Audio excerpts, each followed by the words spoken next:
자, 이제 둘째 시간 이어서 보도록 하겠습니다. 자, 양괄호 1번 봤고요. 자, 지금 페이지는 246페이지입니다. 양괄호 1번 봤고, 그 다음에 양괄호 2번에 보시면 이제 물상대위가 나오고 있습니다. 물상대위는 지난 시간에 설명드렸어요. 괄호 속에 나와 있듯이 저당물 멸실 훼손으로 인해서 가치적 변형물이 생겼을 때 거기에 효력이 미치는 내용입니다. 대표적으로 보험금이 있었어요. 보험금. 자, 342조를 보면 질권이 갑자기 나오고 있죠. 질권. 이 질권이 왜 나오냐면은 원래 물상대위가 규정되어 있는 건 질권입니다. 근데 저당권에 관련된 내용을 준용시키기 때문에 저당권자도 물상대위 할 수 있는 거예요.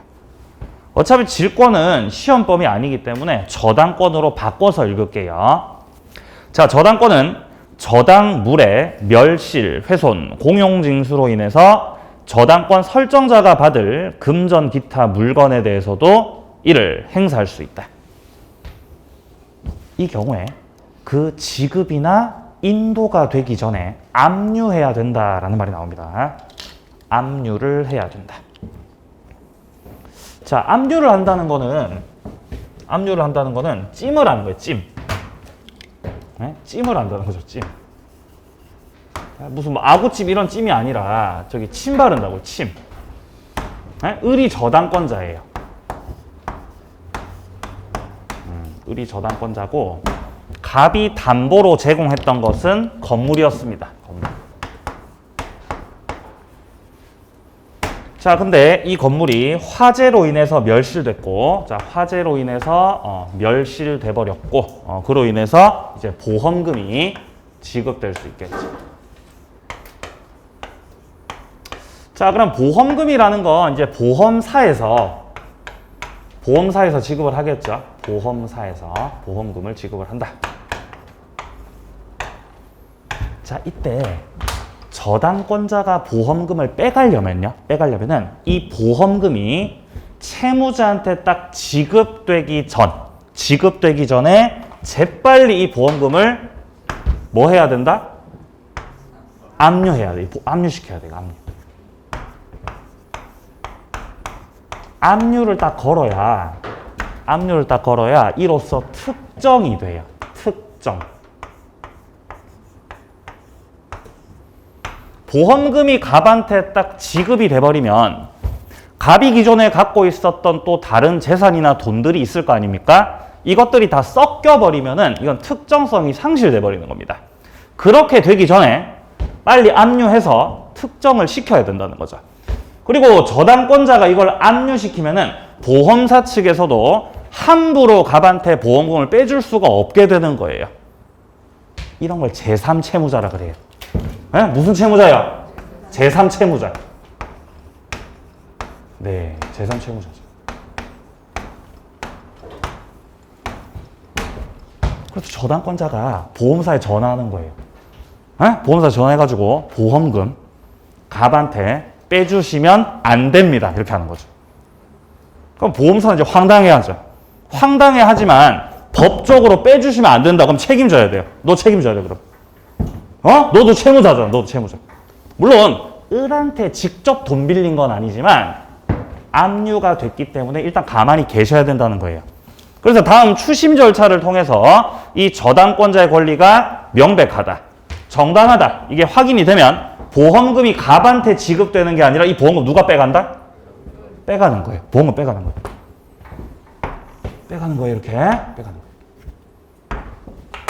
그러니까 항상 이 압류 들어가는 타이밍이 중요한 거예요. 압류를 잘 들어가야 돼요. 빠르게. 네. 자, 그래서 압류를 들어가야 된다. 자, 밑으로 내려가죠. 예? 예.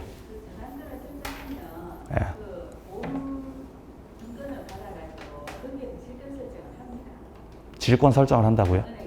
네, 지금 우리가 다루는 건 이제 일반적 내용들 예. 혹시 궁금한 게 있으시면 쉬는 시간에 또 저기 토론하시죠. 자, 3번 보겠습니다. 자, 저당물과 별개의 물건에는 저당권 효력이 미치지 않는다. 자, 별개라는 건 부합되지 않았다는 뜻입니다. 부합물이 아니다 이 뜻이에요. 자, 그래서 1번에 저당 토지 위 건물 나오죠. 건물은 토지하고 합쳐지는 것이 아니거든요. 효력이 미치지 않는다. 자, 그리고 동그라미 2번에 나오는 명인방법 갖춘 수목집단, 등기된 임목 이런 것들도 토지와는 별도로 존재하는 것들입니다. 부합되지 않았어요. 따라서 효력이 미치지 않는다. 자, 3번에 증축이 됐는데 이 증축된 부분이 괄호 속에 보시면은 독립성을 가졌다라는 표현 보이십니까? 독립성 가졌다. 이 말 자체가 부합되지 않았습니다. 이 말이에요. 그런 경우는 효력이 미치지 않는다. 그러면 증축됐는데 독립성을 가지지 못했다면 그러면 이거는 부합물이겠네요. 그럼 저당권 효력 미쳐요, 안 미쳐요? 그럼 미치죠. 주의하셔야 돼, 이거. 증축이 됐는데 증축된 그 부분이 어떤 독립성, 건물과의 독립성을 갖추지는 못하였다. 자, 그렇다는 건 증축된 부분이 기존 건물하고 합쳐졌다는 것이니까 이런 걸 부합물이라고 한다고. 이러한 부합물에는 저당권의 효력이 미친다고요? 안 미친다고요? 미친다고. 효력 미친다고, 여기에는. 근데 증축이 됐는데 지금 책에 나오는 건 증축된 부분이 독립성을 갖추고 있다고요. 이러면 이건 부합이 아니라고. 이런 뭐가 되냐면은 부속이라 그래, 이런 거. 부속물. 이 부속물이라는 건 기존 건물하고 합쳐지지 않았고 또 독립적으로 존재를 하는 것이기 때문에 저당권 효력이 미치지 않는 것이에요.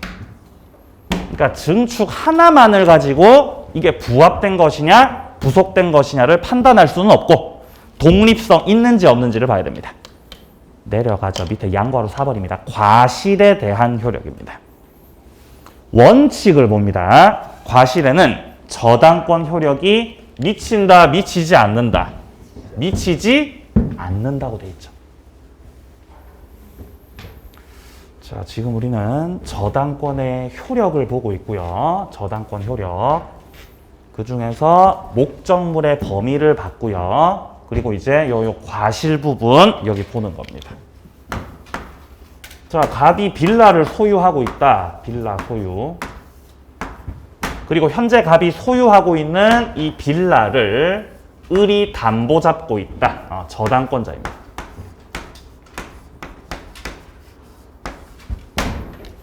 자, 이때 이 빌라에도 과실이라는 게 있습니다. 과실.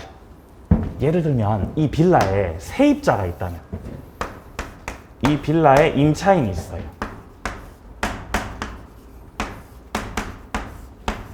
그럼 임차인이 월세 갖다 내거든. 월세. 그럼 임차인이 내는 월세는 빌라의 과실이 되는 거예요. 맛있겠네요, 그죠? 저도 먹고 싶어요. 매달 꼬박꼬박 먹고 싶어요. 맛있겠다. 자, 근데 이때 이 월세를 갑이 받아가요, 을이 받아가요? 갑이 받는다, 을이 받는다? 갑이 받죠. 저당권이 설정돼 있다고 해서 저당권자들이 월세 빼갑니까? 그건 아니지 않습니까? 물론 이자는 받겠죠. 갑한테 이자는 받겠죠. 근데 월세는 갑 거지, 월세 갑. 그러니까 저당권 효력은 원칙적으로는 과실에 미친다고 안 미친다고? 안 미친다는 거예요. 자, 오른쪽 페이지 359조. 저당권 효력은 359조. 저당권 효력은 저당 부동산에 대한 압류가 있은 후에는 저당권 설정자가 부동산으로부터 수취한 과실이나 수취할 수 있는 과실에 미친다. 갑자기 조부돼서 과실의 효력 미친다고 안 미친다고? 미친다 그러잖아요. 첫째 줄 잘 보셔야 돼요. 압류 후. 압류가 있은 후에 효력이 미친다 이 말이에요.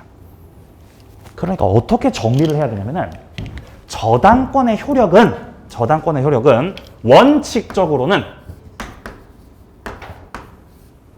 이러한 과실에 미친다, 미치지 않는다. 미치지 않는다. 미치지 않아. 이게 원칙. 그러나 갑이 변제를 못함으로 저당권자가 이 빌라를 압류 때릴 수 있어요. 이 빌라를 갖다 압류해버리면 압류로서 특정성이 성립이 되고, 그러면 이제 예외적으로 압류 후에는 저당권의 효력이 과실에 미친다, 미치지 않는다? 미치는 겁니다. 그럼 과실에 미쳐요.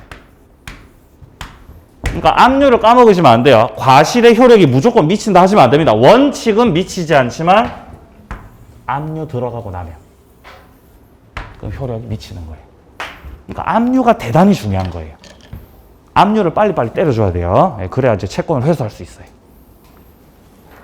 자, 뒷문장. 그러나 저당권자가 부동산에 대한 소유권, 지상권, 전세권 취득한 제3자에 대해서는 압류한 사실을 통지한 후가 아니면 대항하지 못한다. 그러니까 대항을 하려면, 과실의 효력이 미칠 수 있다는 걸 주장하려면은 뭐를 해주라는 거예요? 통지해주라는 거예요. 통지. 이해관계인들한테 통지해주라고요. 얘가 병한테 이제 월세 나한테 가져오라고 해야 될 거 아닙니까? 그 사실을 얘한테 뭐 하라고요? 통지해주라는 거죠. 이해관계인들한테. 내용을 통지해줘야 된다. 네, 그 말을 하고 있습니다. 자, 내려가죠. 이제 피담보 채권의 범위가 되겠습니다. 자, 저당권 효력. 제가 아까 목차에서 말씀드렸던 목적물 범위 이후에 썼던 요거. 피담보 채권의 범위. 요게 지금 이제 나오고 있는 거예요. 자, 피담보 채권의 뜻은 아까 말씀드렸죠. 피가 뭔 뜻이라 그랬죠? 입는다. 뭐를 입은 채권이다? 담보를 입은 채권이다, 이 뜻이에요. 이때 피담보 채권 속에는 어떤 채권들이 다 포함이 되어 있는 것이냐? 360조. 저당권은 원본. 원본은 원금을 말해요. 원금. 뿐만 아니라 이자. 위약금. 위약금은 약속을 어겼을 때 내는 돈입니다. 다시 한번. 약속을 어겼을 때 내는 걸 위약금이라 그래요. 자, 뿐만 아니라 채무 불이행으로 인한 손해배상. 여기서 채무 불이행으로 인한 손해배상을 지연이자라 그래요. 무슨 이자요? 지연이자. 지연이자. 채무 불이행으로 인한 손해배상. 지연이자. 아니면 지연 배상금이라고도 할 수 있어요.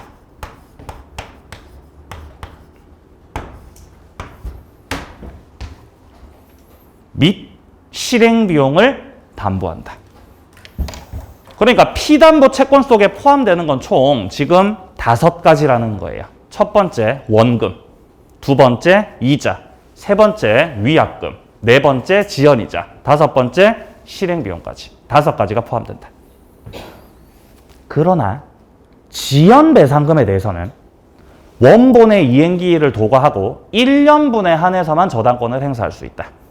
자, 원본이자, 위약금, 지연이자, 실행비용 5가지 중에서 이 지연이자에 대해서만큼은 원본의 이행기일을 경과하고 몇 년분에 한해서만 주장할 수 있다고요? 1년분. 기억하세요. 도과하고 1년분에 한해서 주장할 수 있다.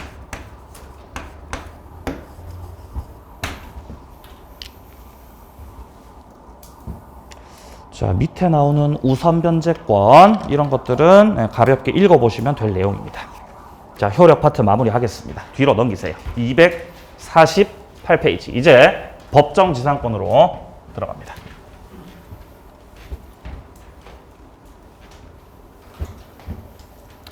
자, 법정지상권에는 제가 몇 가지가 있다 그랬죠? 총. 기억하신 분 있으세요? 총 몇 가지가 있다? 3가지. 총 3가지예요. 법정지상권이. 자, 법정지상권에 총 3가지가 있는데,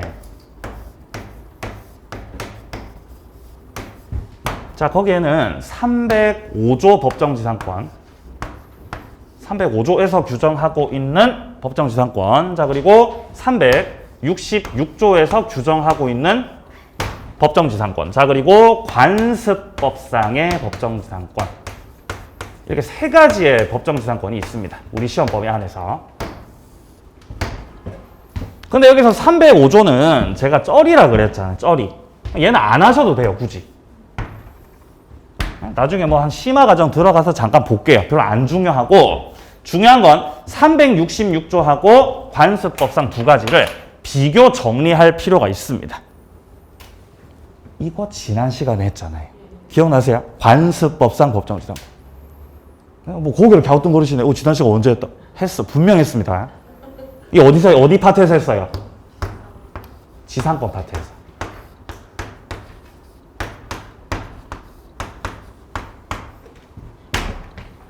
네. 기억이 안 나시는 분들은, 네? 기억이 안 나시는 분들은 화이팅. 네? 화이팅. 자, 366조는 지금 보고 있는 이 저당권 파트에서 나오는 거예요. 법정지상권의 본질은 같아요. 자, 다시 한번. 법정지상권의 본질은 같습니다. 어쨌든 지상권이라는 것이고, 당사자 약정으로 성립, 법에서 정해진 대로 성립. 법에서 정해진 대로 성립. 따라서 등기를 해야 등기 없이도, 등기 없이도, 맞아요. 그게 본질이죠. 등기 없이도 성립한다. 요건을 갖췄을 때. 자, 그리고 요건을 잘 보면 토지하고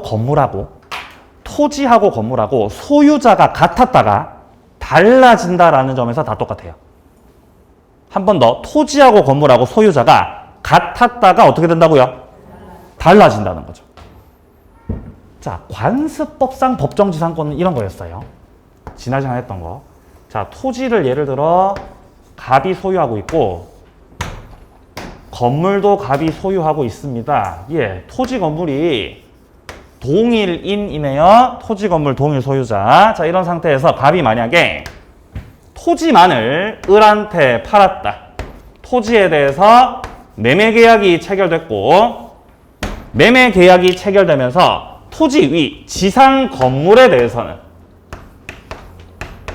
이 건물을 철거하겠습니다라는 취지의 그런 내용의 특약이 들어가 있지 않았다면, 건물 철거 특약을 넣지 않았다는 것 자체가 건물을 유지할 것에 대해서 당사자가 합의했다는 뜻이기 때문에 토지 소유권이 을한테 넘어가면서, 즉 토지 건물의 소유자가 이렇게 달라지게 되면서 지상 건물 소유하고 있던 갑은 관습법상의 법정지상권을 취득하게 되는 거예요.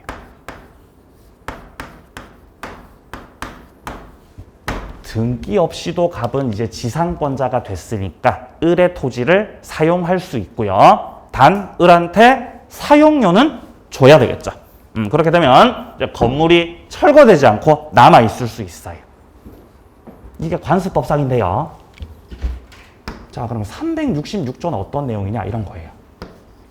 토지가 갑 거였다.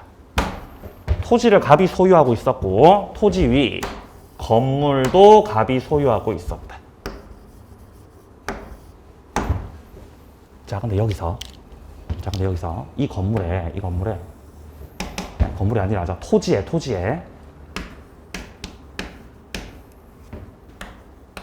저당권이 설정된 겁니다. 저당권이 설정돼요.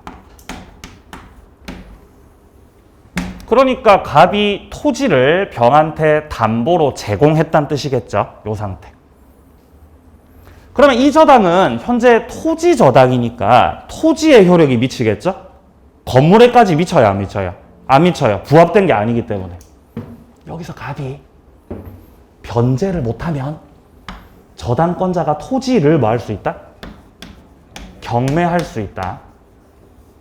그럼 저당권자가 토지 경매를 하게 되면 경락을 통해서 토지 소유자 갑이었는데 을로 바뀔 거 아니에요. 맞습니까? 얘가 경락 받으실 거 아니에요, 토지를. 이때 건물주 갑은 토지 건물 소유자가 같았는데 경매로 인해서 토지 건물 소유자가 달라져 버렸기 때문에 366조에서 규정하고 있는 법정지상권을 취득하게 됩니다. 잘 보면 비슷해요. 왼쪽의 관습법상은 무엇을 원인으로 토지 건물 소유자가 달라지게 된 거죠? 매매입니다. 매매 계약으로 인해서 토지 건물 소유자가 달라졌어요. 근데 366조에서는 뭐 때문에 토지 건물 소유자가 달라진 거죠? 경매로 달라졌어요. 그러니까 매매로 달라졌냐 경매로 달라졌냐일 뿐 일단 표면상 드러나는 큰 차이는 없다는 거예요. 결국은 토지 건물이 동일인이었다가 달라졌으므로 건물이 철거되는 걸 방지하기 위해서 건물주한테 지상권 인정을 해준다 라는 제도예요. 책 보죠. 366조. 저당권 설정 당시에 토지와 건물이 동일인 소유에 속하였다가 저당물 경매로 인해서 경매 동그라미 저당물 경매로 인해서 토지와 지상 건물이 다른 소유자에게 속하게 되었다. 같았다가 달라졌습니다. 이랬을 때 토지 소유자는 건물 소유자에 대해서 지상권을 설정해 준 것으로 본다. 이게 366조에서 규정한 법정 지상권이에요. 인정 근거 내려갑니다. 민법은 토지하고 건물을 각각 별개의 부동산으로 따로 취급하고 있습니다.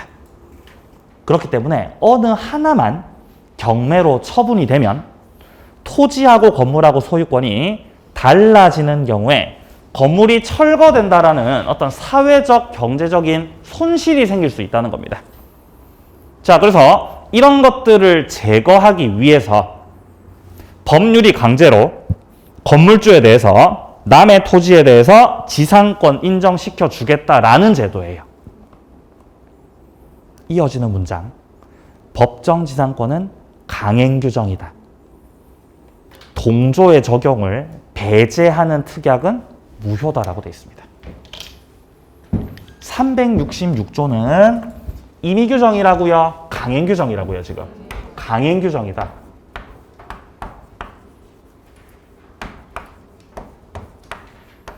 저당권을 설정하면서 법정지상권 주장하지 않도록 합시다 라고 특약해 놨더라도 성립한다는 거예요. 법대로 성립합니다. 자, 반면에 우리 지난 시간에 했던 관습법상 법정지상권 있죠? 얘는 임의 규정입니다. 여기에서 차이가 있어요. 매매를 하면서 철거 특약은 없어야 된다라는 것 자체가 철거 특약이 들어가 있다면, 철거시킨다는 특약 들어가 있으면 성립하지 않는다는 뜻이거든요. 그러니까 특약으로 배제시킬 수 있다는 거예요. 관습법상은. 그래서 임의 규정, 강행 규정입니다. 차이 있어요. 자, 밑으로 성립요건. 저당권 설정 당시에 건물이 존재해야 되고 일단 동일인의 소유여야 됩니다. 어느 시점에 동일인 소유죠, 지금? 저당권 설정 당시라는 표현 잘 받으셔야 돼요. 저당권이 설정되는 그때 그 당시에 토지 건물이 동일인이었다.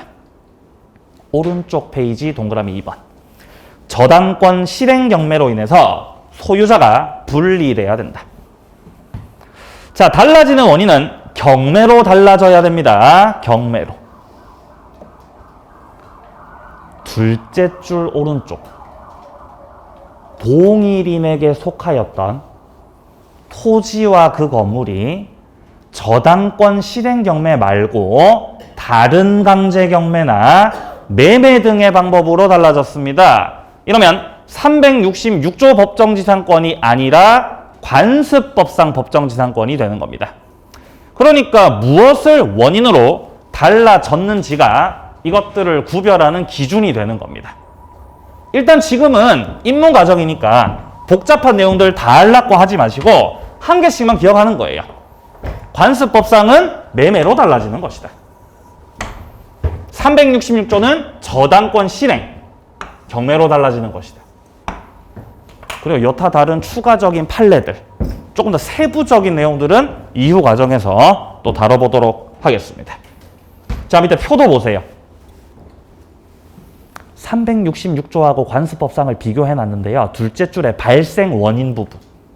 뭐 때문에 발생하냐? 366조는 저당권 설정 당시 동일인이었다가 저당권 실행 경매로 분리가 됐다. 근데 관습법상은 매매 기타 사유로 분리가 됐다. 여기서 차이가 있다. 그리고 밑에 줄에 366조는 강행 규정이죠. 관습법상은 임의 규정이다. 여기서 또 차이가 있습니다. 제3취득자는 나중에 볼게요. 패스. 자, 뒤에 보시면 250페이지에 근저당권이라고 하는 거 나오고, 한 장 넘기시면은 공동저당권이라고 하는 거 보이십니까?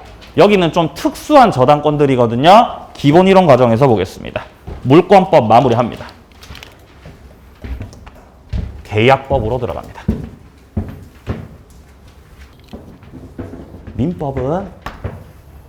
민법은 총 몇 편으로 구성되어 있다? 총 몇 편? 네? 네.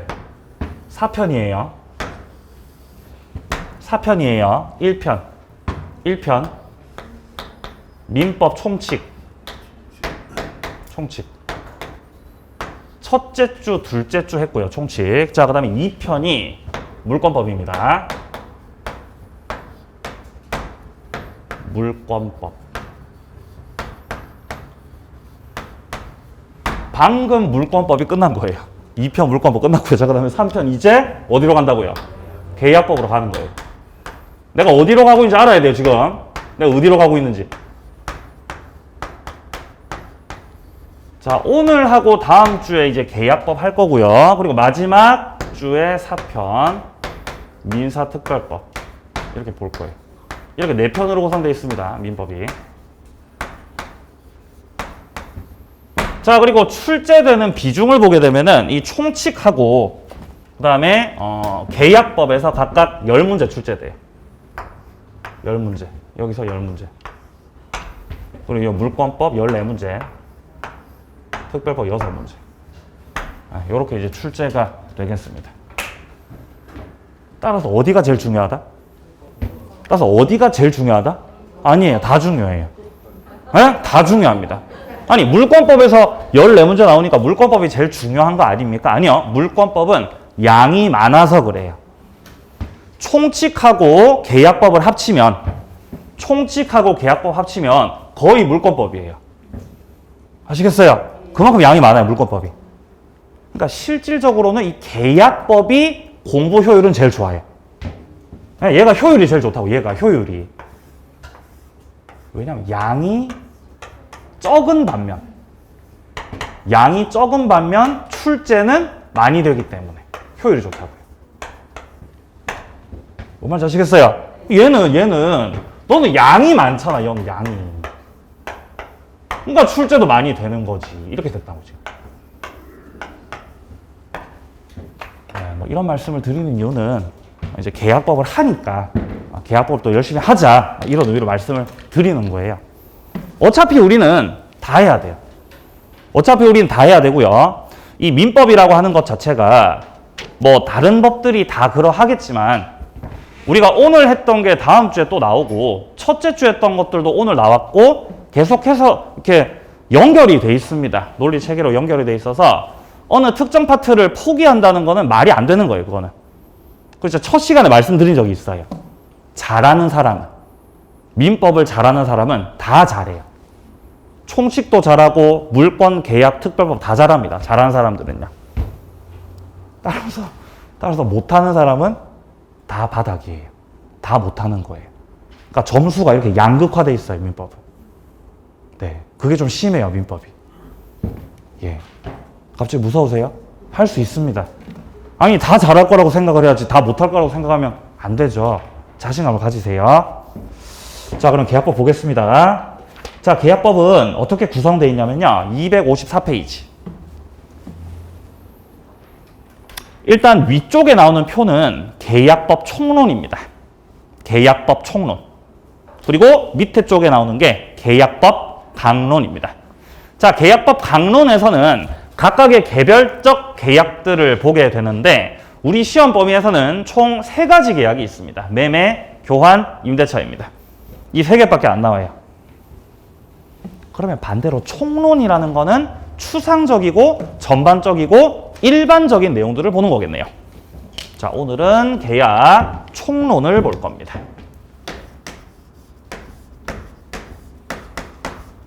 계약 총론. 자, 계약에 대한 전반적 내용들을 보게 되는데요. 자, 첫 번째는 계약의 종류. 계약도 다 같은 계약이 아니거든요. 종류.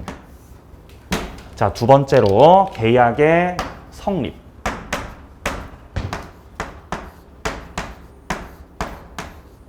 자, 세 번째 계약의 효력.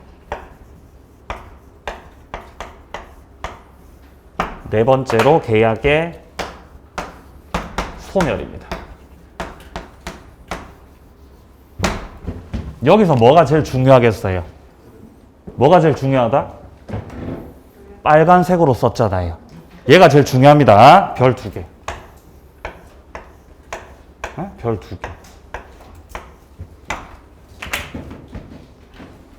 성립하고 소멸은 별 1개씩. 작게 1개씩만. 효력 파트가 대단히 중요해요. 이 효력 파트에서 이 시험에 출제되는 논점 3가지가 나옵니다. 논점 3가지. 논이 아니라 논점. 출제 논점 3가지. 3가지가 여기서 나와요. 그러니까 많이 나올 때는 여기서 3문제까지도 출제가 될 수 있다라는 뜻이니까 대단히 중요한 파트가 되겠습니다. 자, 표를 보시면요. 일단 계약법 서론이라고 해서 오른쪽 한 1번 계약 종류라고 돼 있죠. 종류. 여기서 시작을 하고요. 자, 그리고 밑에 칸에 계약의 성립. 계약 성립. 밑에 계약의 효력. 여기서 1번, 2번, 3번에 동시 이행 항변권. 2번에 위험 부담. 3번에 제3자를 위한 계약. 이 각각이 출제 논점들이고 여기서 출제가 돼요. 그러니까 여기가 중요하다는 거죠. 그러니까 출제 문항수도 2, 3문항이라고 돼 있잖아요. 여기가 중요하다고요. 자, 그리고 계약의 마지막 소멸에서는 이 해제라고 하는 것을 만나게 될 겁니다. 자, 계약에 대한 개념을 잠깐 설명하고 본격적인 내용을 보겠습니다. 계약이라는 것은 무엇이냐? 일단 계약의 당사자가 있어야 할 것입니다. 계약의 당사자가 있어야 할 것입니다. 그리고 일방은 타방에게 청약이라는 걸 하게 됩니다. 청약한다는 건 의사표시를 하는 것입니다. 현재 제가 소유하고 있는 아파트를 3억 5천에 팔겠습니다. 3억 5천에 매도하겠습니다. 라고 청약을 하시는 거죠.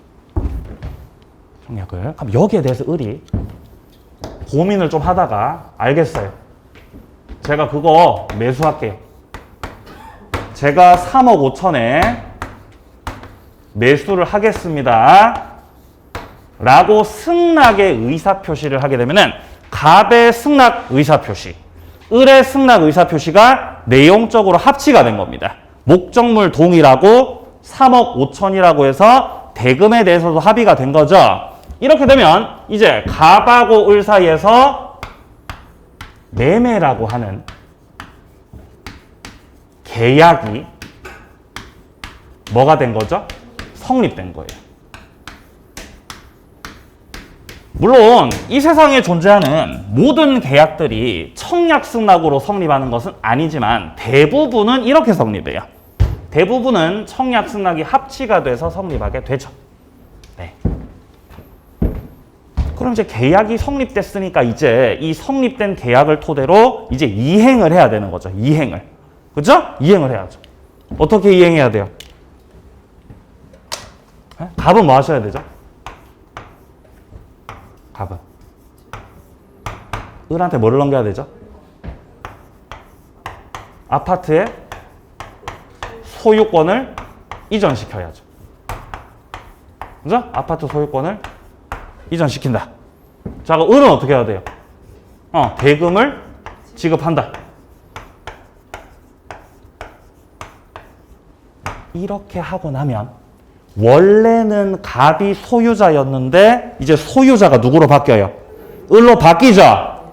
이거를 물권이 변동된다 그랬어요. 이런 것들을 다뤘던 게 제2편 물권법이었어요. 이런 내용들을 다뤘던 것이. 실질적인 이행을 하고 물권을 변동시키는 내용들을 다뤘던 거예요. 2편에서. 자, 근데 지금 계약법 파트는 당사자가 이행을 하는 이런 파트를 다루고자 하는 것이 아니고, 이거는 나중 문제고, 이행하기 전 단계. 이행하기 전에 당사자가 서로 약속하고 합의를 하는 단계. 이를 통해서 채권이 변동되는 거예요. 이거를 계약법에서 다뤄보겠다라는 것이에요.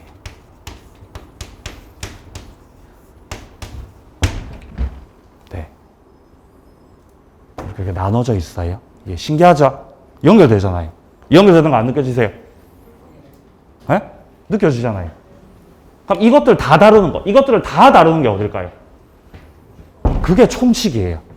네? 채권, 물권 다 다루는 게 총칙이라고요. 그러니까 총칙이 좀 어렵죠. 자, 보죠. 255페이지에서 일단 1번에 계약의 출발이라고 돼 있는 데서 계약 자유 원칙 확인합니다. 계약은 자유롭게 하시면 돼요. 내용을 결정하고 체결할지 말지, 방식을 어떻게 할지, 누구와 계약할지 자유롭게 하시면 됩니다. 그래서 이런 거를 계약 자유의 원칙이라 그래요. 계약은 자유롭게.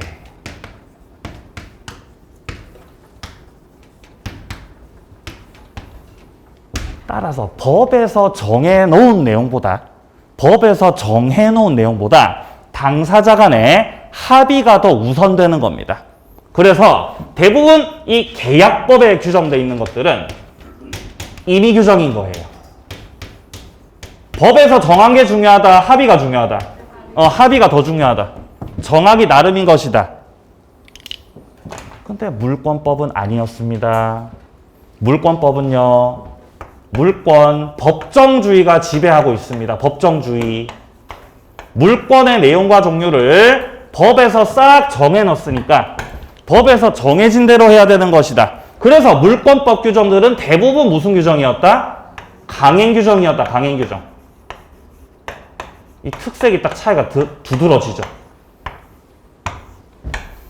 뒷페이지 넘기세요. 자, 256페이지 옵니다. 자, 02번에 보시면 계약의 종류들이 나와 있습니다. 첫 번째 계약 종류는 밑에 파랑 색깔 1번 쌍무계약과 편무계약입니다. 자, 양괄호 1번에 있는 쌍무계약이라는 거는 이 쌍자가 뜻하는 게 두 개란 뜻이에요. 두 개. 무가 두 개라는 거죠. 무가 두 개. 그러니까 무가 말하는 게 뭐냐? 채무를 말하는 거예요. 뭐가 두 개라고요? 채무가 두 개라고, 채무가. 채무가 두 개다.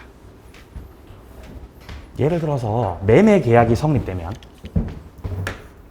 자, 갑과 을 사이에서 매매 계약이 딱 성립이 되면 매도인 측에서는 소유권을 이전시켜 줘야 되는 채무가 생기고, 매수인 측에서는 대금을 지급해야 되는 채무가 생긴다.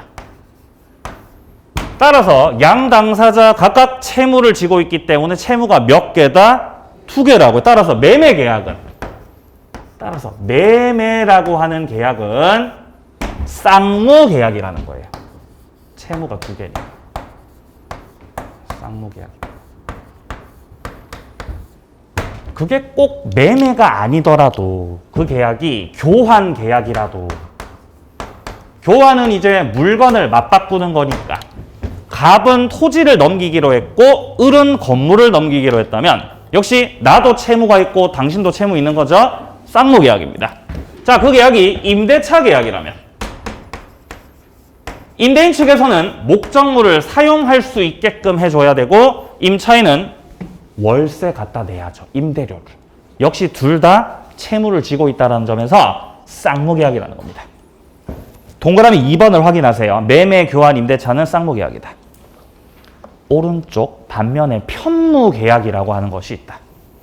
자, 편무계약이라고 하는 건 당사자 한쪽만 채무를 부담하는 걸 편무계약이라고 해요.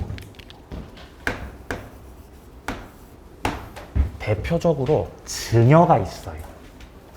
대표적으로 증여. 갑이 을에게 어떤 부동산을 공짜로 주겠다고 증여 계약을 체결했다면은 증여를 할 이 증여자 갑 같은 경우는 약속했던 부동산을 넘길 채무가 있는 것이지만 을은 수증자로서 그냥 받기만 하면 되기 때문에 얘는 채무가 없다는 거예요. 그러니까 채무가 1개입니다. 채무가 2개입니다. 채무가 1개입니다. 이러면은 편무계약이에요. 네, 증여가 대표적이죠. 편무계약. 동그라미 2번에 증여 확인하세요. 증여. 그리고 오른쪽에 사용대차라는 거 보이죠? 사용대차는 임대차 반대입니다. 뭐 반대라고요? 임대차랑 반대예요. 임대차는 임대료 내고 빌리는 거죠. 사용대차는 임대료 없이 빌리는 거예요. 그러니까 빌려주는 쪽만 채무를 지겠네요. 따라서 요것도 편무다. 자, 내려갑니다. 파란색 2번. 유상계약도 있고 무상계약도 있습니다. 첫 번째, 유상계약이라는 건 계약 당사자가 서로 대가적 출연을 약속하는 계약이다. 대가적 출연이 있다는 건 대가성이 있다는 것이고 쉽게 표현해서 유료라는 거예요. 유료. 매매계약이 체결됐다면 갑으로부터 물건을 가져오는 을은 반대급부로서 대금이라는 걸 지급을 하죠. 유상이라는 거예요. 교환계약 마찬가지입니다. 갑이 토지 넘기고 나는 건물을 넘길게. 그것도 유상이라는 거죠. 공짜가 아니거든요. 임대료 냅니다. 따라서 이런 것들은 유상계약이다. 유료입니다. 유료. 그죠? 유료. 네. 그죠? 유료. 예. 네. 자, 그리고 양괄호 2번입니다. 무상계약. 무상계약이란 건 반대로 무료라는 거예요. 무료. 공짜죠, 공짜. 반대급부 제공이 없다는 거예요. 그러니까 증여도 무상계약 되는 거죠.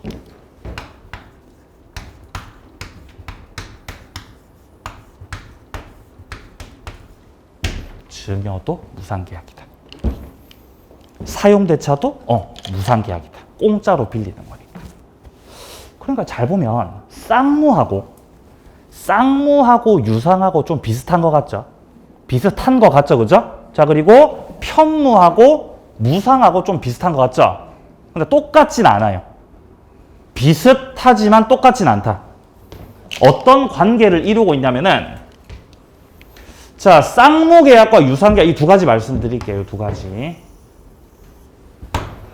일단 기본적으로 유상계약이 더 넓은 개념이에요. 유상계약이 더 넓은 개념이거든요.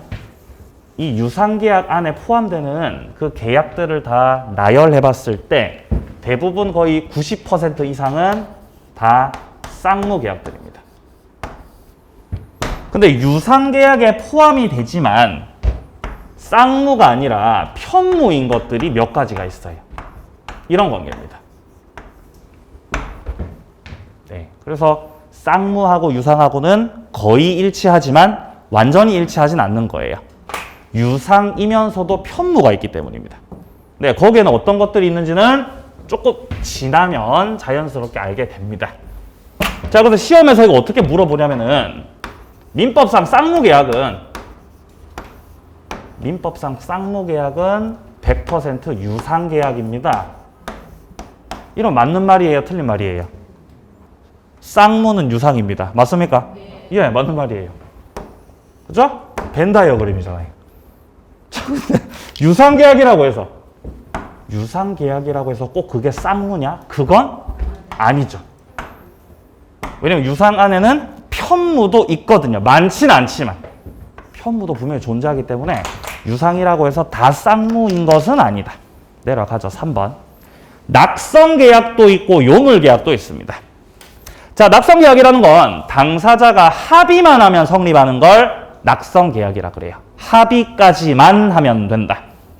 자, 따라서 매매, 교환, 임대차 싹 다 낙성계약입니다. 매매, 교환, 임대차 전부 다 낙성계약. 당사자가 합의만 하면 돼요. 합의만.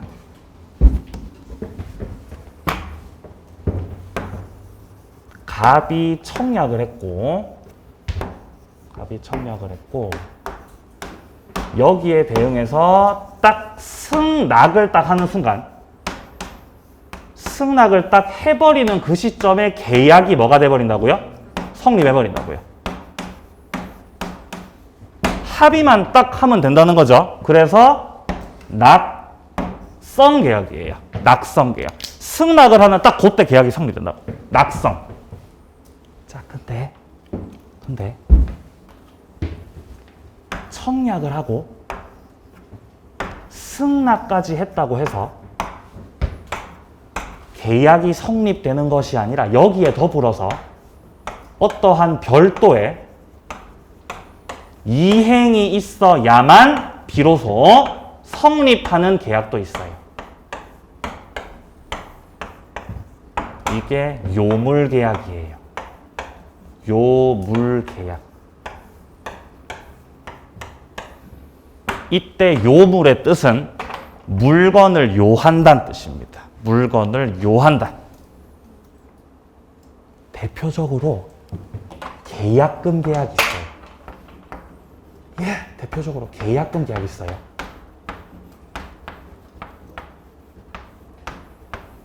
나중에 매매 파트 들어가면 할 거지만 우리가 매매를 할 때 물건을 매수할 때 계약금을 교부하지 않습니까? 매수인 측에서. 그러면 계약금 계약이 성립하게 되거든요. 계약금을 드리겠다고 백날 첫날 말로만 떠들어도 승낙을 해도 계약은 성립하지 않아요. 실제 계약금을 교부해야 되는 겁니다. 계약금이 딱 계좌에 꽂히는 그 시점에 계약이 성립할 수 있다는 거예요. 이행을 해야 됩니다. 그래서 요물계약이라는 겁니다. 자, 그래서 동그라미 1번에 나오듯이 요물계약은 당사자 간의 합의만으로 성립하는 것이 아니고 합의 이외에도 물건까지 있어야 된다는 거죠. 물건의 인도가 있어야 된다. 동그라미 2번. 계약금 계약은 계약금을 지급하기로 약정해가지고는 성립하지 않고 계약금을 줘야 된다는 겁니다. 계약금을 지급해야 성립한다. 한 가지만 더. 현상 광고 계약이라는 게 있어요. 현상 광고. 이것도 요물 계약이에요. 현상 광고.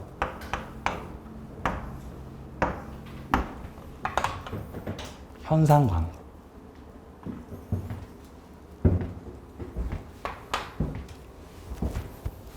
예전에 그런 사건이 있었어요. 그 신창원이 이제 현상금이 걸리잖아요. 그러면 전단지가 막 붙죠. 그럼 거기에 대해서 그 신창원에 대해서 제보를 하고 신창원이 검거가 되면 이제 현상금이라는 걸 받죠. 그런 게 현상 광고 계약이에요. 그 뭐 예를 들어 경찰에서 신창원을 잡겠다는 전단지를 온 곳곳에 붙이고 방송에서 보도했다. 그게 청약을 하는 겁니다. 신창원을 잡는데 도움을 주시면 현상금을 드리겠습니다. 라는 취지로 불특정 다수에게 청약을 한 거예요. 여기서 누군가가 선생님 제가 신창원 잡을 수 있습니다. 제가 신창원 잡겠습니다. 라고 백날 첫날 떠들어봐야 계약은 성립하지 않는다고. 계약을 성립시키려면 어떻게 해야 돼요? 잡아와야 돼요. 데리고 와야 된다는 거죠. 그죠? 데리고 와야 된다는 거죠. 근데 데리고 오는 건 힘드니까 제보하시라는 거죠. 그래서 제보해서 그게 결정적 제보가 돼서 검거가 되면 이제 계약이 성립해서 받을 수 있다. 이런 맥락으로 보시면 됩니다. 그래서 요물계약 두 가지 기억하세요. 계약금 계약하고 현상 광고 계약은 요물계약입니다. 두 개밖에 안 되니까 좀 외우세요. 이런 거. 이런 거 좀 외우시라는 거지. 이런 거. 외우세요. 외우세요. 자, 계약의 종류였습니다. 자, D페이지 보시면 이제 계약 성립이 나오고 있죠. 좀 쉬었다가 이어서 보도록 하겠습니다.